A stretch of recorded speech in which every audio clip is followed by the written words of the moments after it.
السلام علیکم ورحمۃ اللہ تعالی وبرکاتہ۔ مرکز اہل سنت جامعہ رضویہ منظر اسلام کی یوٹیوب چینل ہم سبق درس نظامی میں آپ کا خیر مقدم ہے۔ پیارے بچوں، جنہوں نے ہمارے چینل کو سبسکرائب نہیں کیا ہے وہ ضرور سبسکرائب کر لیں اور بیل آئیکن بھی ٹچ کر دیں تاکہ ہر ویڈیو کی نوٹیفیکیشن اپلوڈ کرتے ہی آپ تک پہنچ جائے،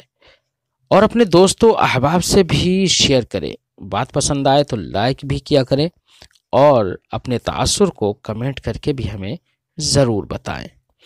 چلیے کچھ عبارت شروع کرتے ہیں مناظرہ رشیدیہ سے۔ بسم اللہ الرحمن الرحیم۔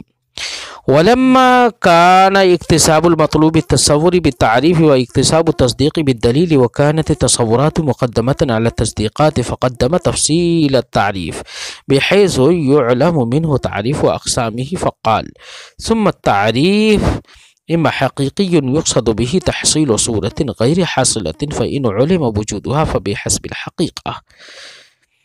أي فهو تعريف بحسب الحقيقة وإلا فبحسب الاسم وإما لفظي يقصد به تفسير مدلول اللفظ إلى آخر العبارة۔ پیارے بچوں، اس سے پہلے کے سبق میں صاحب کتاب نے کہا تھا کہ دعویٰ کہتے ہیں اس قضیہ کو جس کا اثبات مقصود ہو، اور اسی دعویٰ کو مطلوب بھی کبھی قاعدہ و قانون بھی نام رکھتے ہیں اور اس کو مطلوب بھی کہہ دیتے ہیں۔ کیا کہہ دیتے ہیں؟ نہیں، یہ کہا تھا کہ دعویٰ اور مطلوب کے درمیان عموم خصوص کی نسبت ہے کہ دعویٰ جو ہوتا ہے ہمیشہ قضیہ ہوتا ہے، جبکہ مطلوب کبھی تصوری بھی ہوتا ہے اور کبھی تصدیقی بھی ہوتا ہے۔ تو چونکہ مطلوب تصوری بھی ہوتا ہے، تصدیقی بھی ہوتا ہے، اور مطلوب تصوری تک معرف کے ذریعے سے پہنچتے ہیں اور مطلوب تصدیقی تک حجت و دلیل کے ذریعے سے پہنچتے ہیں۔ تو اب ضروری ہے کہ جب مطلوب دو طرح کا ہوتا ہے، مطلوب تصوری اور مطلوب تصدیقی، تو مطلوب تصوری تک ہم معرف اور قول شارح کے ذریعے پہنچیں گے، اور مطلوب تصدیقی تک حجت اور دلیل کے ذریعے سے پہنچیں گے۔ تو مطلوب تصدیقی تک جب حجت اور دلیل کے ذریعے سے پہنچیں گے تو اب ان کو جب بیان ہم کریں گے تو ظاہر بات ہے پہلے معرف اور قول شارح کو بیان کریں گے، معرف کو ذکر کریں گے، تعریف کو ذکر کریں گے نا، کیونکہ وہ مطلوب تصوری تک پہنچا رہا ہے، اور تصور تصدیق کا کیا ہوتا ہے؟ ایک جز ہوتا ہے اور جز کل پر مقدم ہوتا ہے۔ اس لیے مصنف نے اب مطلوب تصوری تک جو پہنچائے یعنی معرف، اس کے بیان کو مقدم کیا حجت کے بیان پر، کیونکہ وہ جز کے درجے میں ہے۔ فرماتے ہیں وَلَمَّا كَانَ اِكْتِسَابُ الْمَطْلُوبِ تصوری،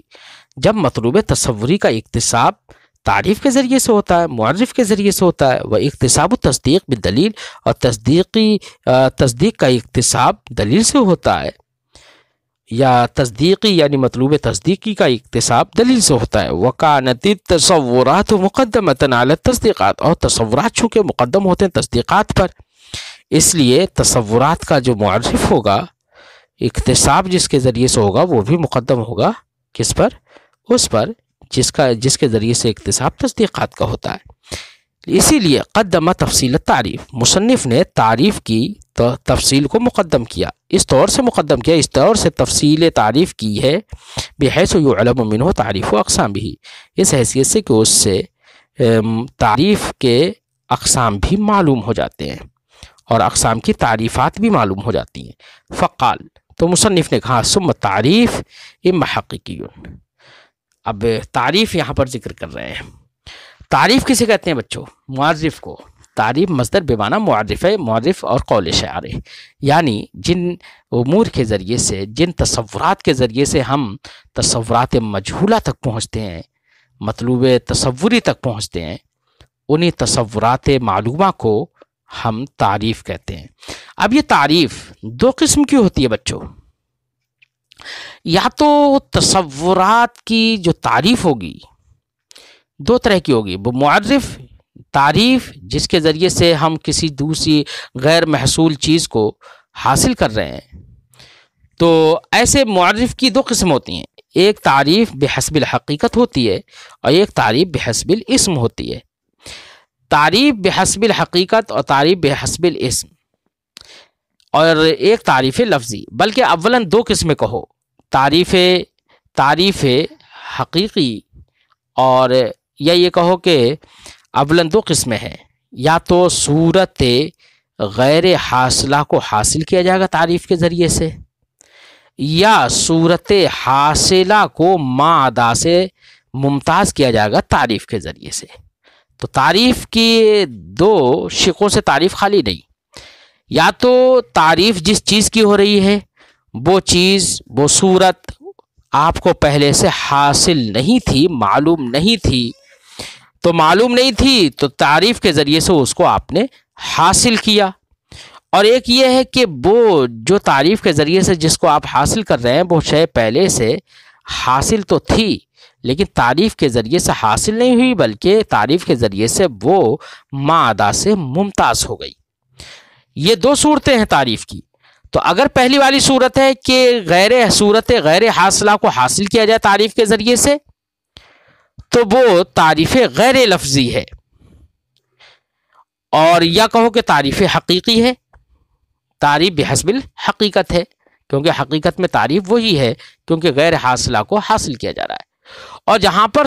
پہلے سے کوئی شے حاصل تو ہو لیکن تعریف کے ذریعے سے مادہ سے اس کو ممتاز کر دیا جاتا ہے، تو اس کو تعریف بحسب اس کو تعریف لفظی کہیں گے۔ تو یہاں پر ہم نے حقیقی لفظی کا مقابل بول دیا۔ تو تعریف حقیقی اور تعریف لفظی سمجھ میں آ گئی کہ تعریف حقیقی میں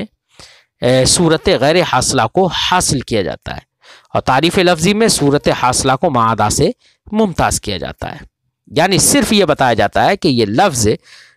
فلاں مدلول کے مقابلے میں وضع کیا گیا ہے،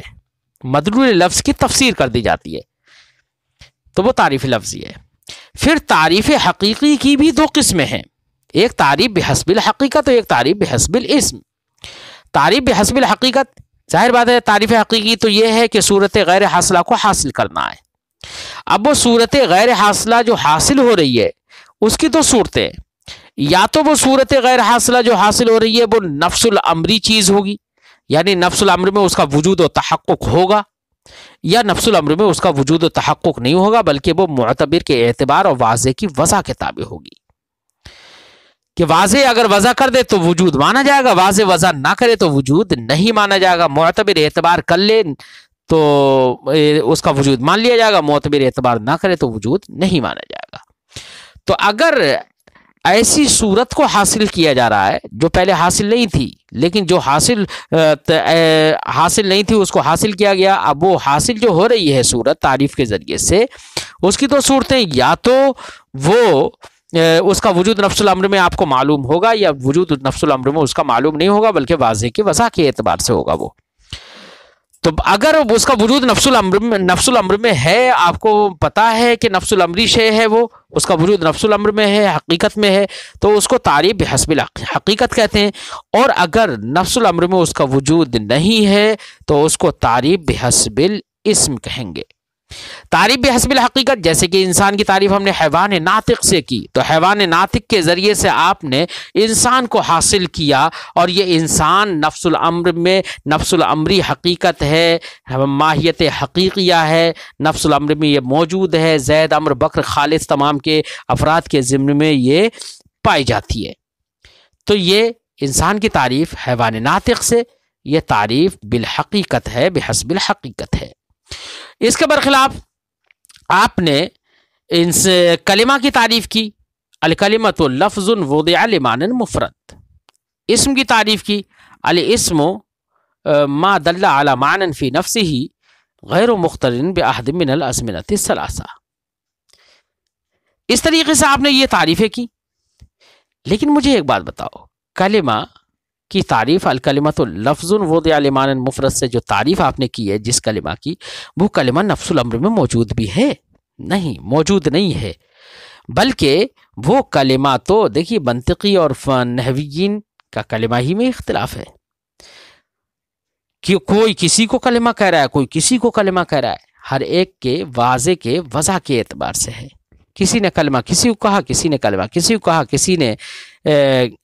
کسی چیز کی کوئی تعریف کی، تو جو نحویین نے جس کو کلمہ کہہ دیا ہم اسے کلمہ کہہ رہے ہیں، تو نحویین کی وضع کے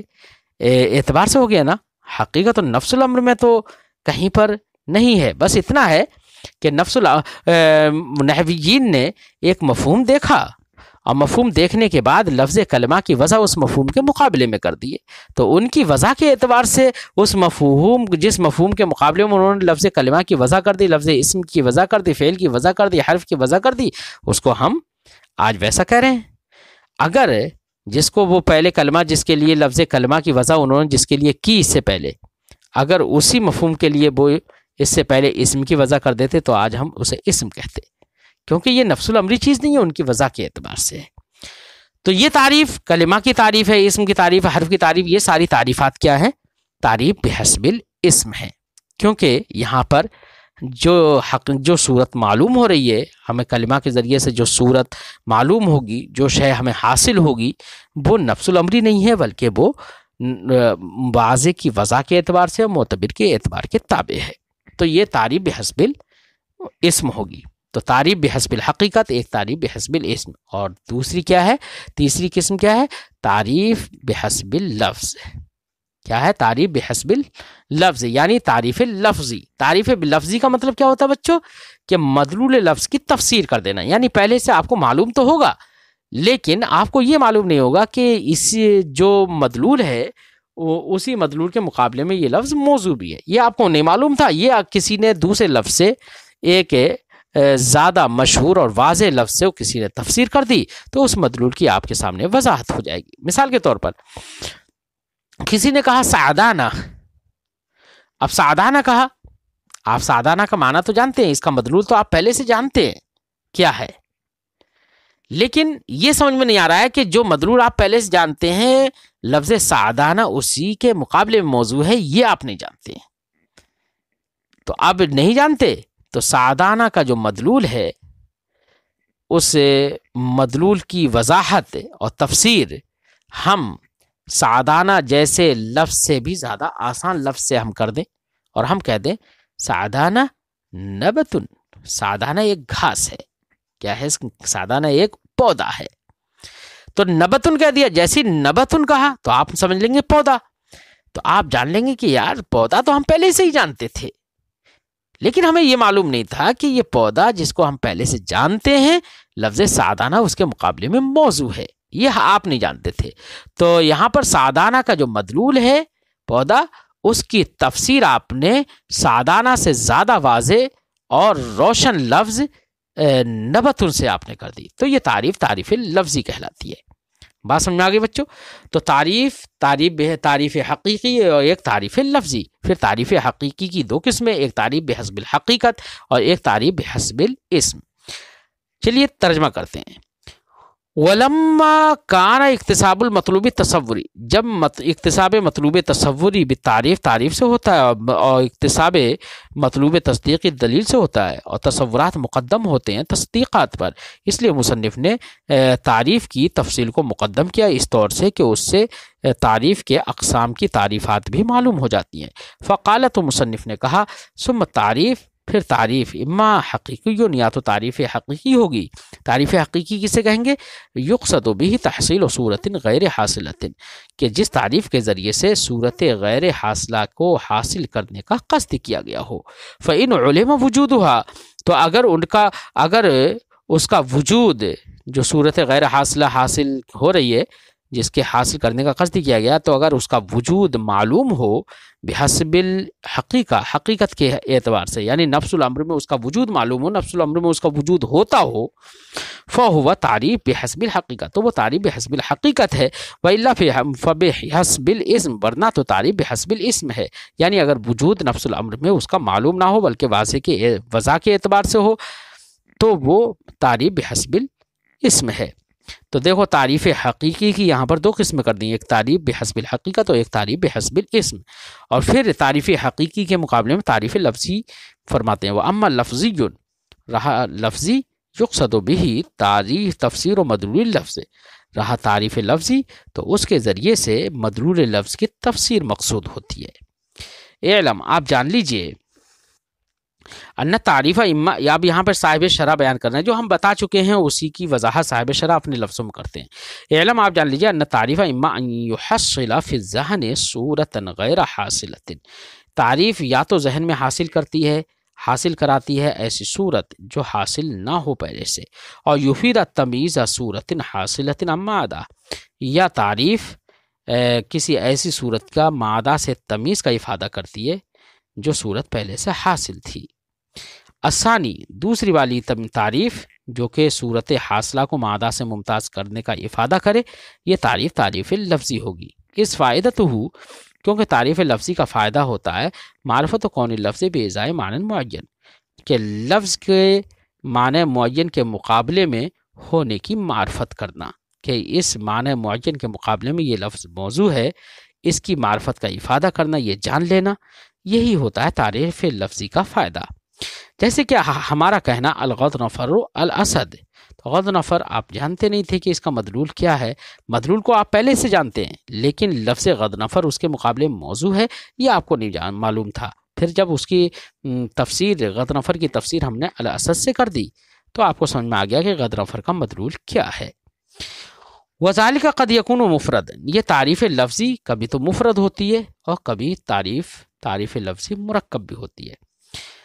تعریف لفظی جو مفرد ہوتی ہے اس کی مثال بالکل واضح ہے، جیسے الغضنفر الاسد سعدانہ نبت،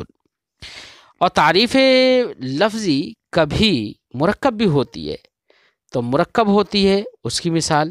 جیسے کہ وجود، علماء نے صراحت کی ہے اس بات کی کہ وجود کی تعریف الثابت العین یا عدم کی تعریف المنفی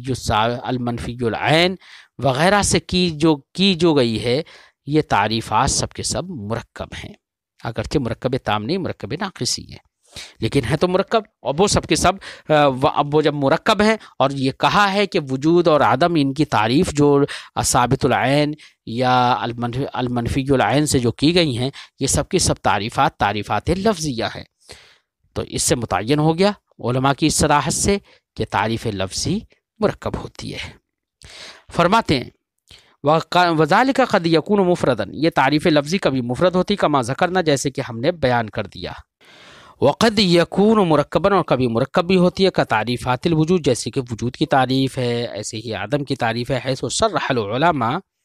اس حیثیت سے کہ علماء نے صراحت کر دی ہے اس بات کی بانہا لفظیہ، کہ وجود کی تعریفات جو ثابت العین وغیرہ سے کی جاتی ہیں وہ سب کے سب کیا ہیں، لفظیہ ہیں، اور وہ مرکب ہیں، اتنا تو متعین ہے۔ والاول، اور پہلی والی تعریف یعنی تعریف بحسب الحقیقت، تعریف حقیقی، تو تعریف حقیقی کی، یہ تو تعریف لفظی کی وضاحت کر دی صاحب شرح نے، اب تعریف حقیقی کی وضاحت کر رہے ہیں کہ تعریف حقیقی اما ان يحصل فی الذہن صورتا علم وجودها بحسب نفس الامر، کہ تعریف حقیقی یا تو ذہن میں ایسی صورت کو حاصل کرے گی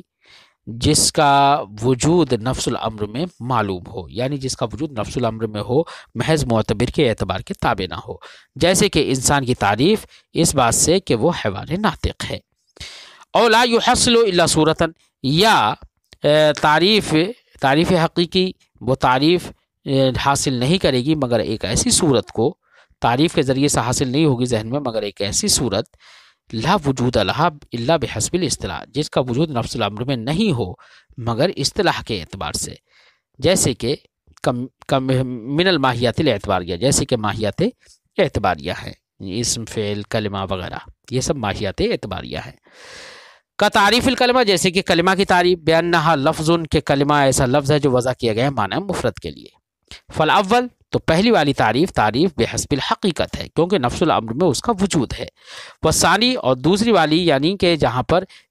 ماہیات اعتباریہ کا حصول ہوتا ہے، ان کا وجود نفس الامر میں نہیں ہوتا ہے بلکہ محض واضح کی وضع کے اعتبار سے ہوتا ہے، اس کا نام بحسب الاسم ہے۔ وقد اشار المحقق الطوسی الى ان تعریف اللفظ يناسب باللغة والتعریف بغیرها والحقیقی بغیرها، اور محقق طوسی نے اس بات کی طرف اشارہ کیا ہے کہ تعریف لفظی یہ لغت کے مناسب ہے اور تعریف حقیقی لغت کے علاوہ کے ذریعے سے مناسب ہے، یعنی تعریف لفظی لغت کے ذریعے سے کی جائے وہ لغت کے زیادہ مناسب ہے، اور تعریف حقیقی یہ لغت کے بغیر لغت کے علاوہ کے زیادہ مناسب ہے۔ اس سے مقصود صاحب شرح کا اس بات کی طرف اشارہ کرنا ہے کہ تعریف لفظی میں اختلاف ہے، کہ وہ تصور کا فائدہ دیتی ہے یا تصدیق کا،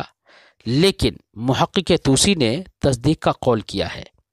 کیونکہ انہوں نے کہا ہے کہ تعریف لفظی لغت کے مناسب ہے اور تعریف حقیقی لغت کے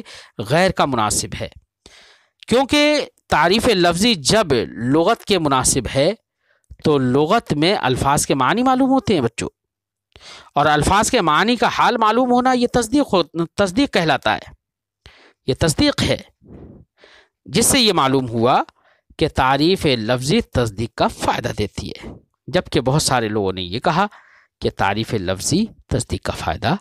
نہیں دیتی ہے۔ یہ اختلاف تھا۔ صاحب شرح نے محقق طوسی کا یہ قول نقل کر کے اشارہ اس بات کی طرف کر دیا کہ تعریف لفظی وہ تصدیق کا افادہ کرتی ہے۔ آج کی گفتگو بچوں ہم یہیں پر ختم کرتے ہیں، پھر آئندہ لا یقال تقسیم الحقیقی سے ایک اعتراض ذکر کریں گے۔ السلام علیکم ورحمۃ اللہ تعالی وبرکاتہ۔